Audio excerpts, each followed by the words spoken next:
2014 आणि 2019च्या निवडणुकीमध्ये गांधी घराण्यातील कोणी नेता येऊ न शकल्यानं त्याचा परिणाम मनासारखा दिसला नाही। मात्र यंदा निश्चितपणे वेगळा परिणाम होईल असा दावा काँग्रेसचे आमदार केसी पाडवी यांनी केलाय। राहुल गांधींची भारत जोडो न्याय यात्रा नंदुरबारमध्ये दाखल होती आणि त्या पार्श्वभूमीवर त्यांनी हा दावा केलाय। आज राहुल गांधींसाठी नवसाची होळी पेटणार असल्याचंही ते म्हणाले। दरम्यान केसी पाडवी यांच्याशी बातचीत केली आहे गोविंद शेळके यांनी।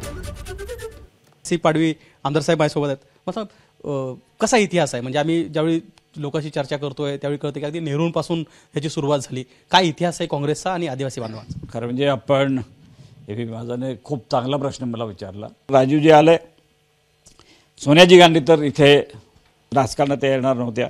नवऱ्याचा एकदम तुकडे तुकडे झाल्यानंतर राजकारणात कोणी येणार नाही, पण त्या आल्या। त्यावेळी वेळेला 5 ते 6 लाख लोक इथे त्यांना प्रोत्साहन देण्यासाठी एकत्रित आले आणि सोनियाजींनी राजकारणात उडी मारली। आणि त्याच्यानंतर इथे आपलं हे आधार कार्डसाठी सोनियाजी गांधी परत दुसऱ्यांदा आल्या, मनमोहन सिंगजी आले आणि 2009 मध्ये स्वतः राहुलजी इथे आले होते। पण 2009 नंतर मात्र गांधी फॅमिली येऊ शकली नाही। 2014 मध्ये माणिकराव गायकवाड साहेबांना शेवटचं उमेदवारी होती, त्या उमेदवारीमध्ये मॅडम आजारी पडल्या आणि येऊ शकल्या नाही। त्याच वर्षी आम्ही इथली लोकसभा हरलो। 2019 मध्ये परत दुसऱ्यांदा भाजप निवडून आले।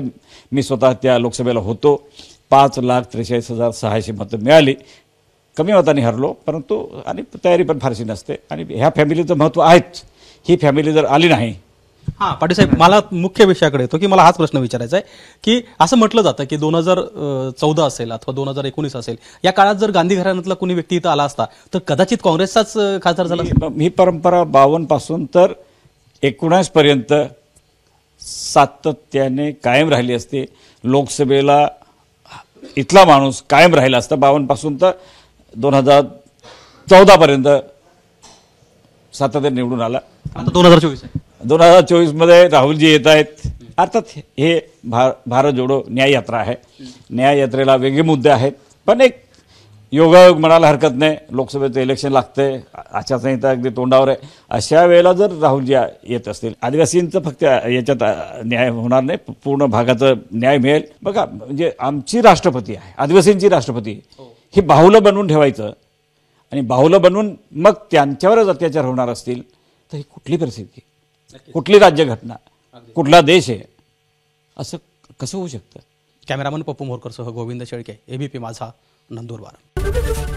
एबीपी माझा, उघडा डोळे बघा नीट।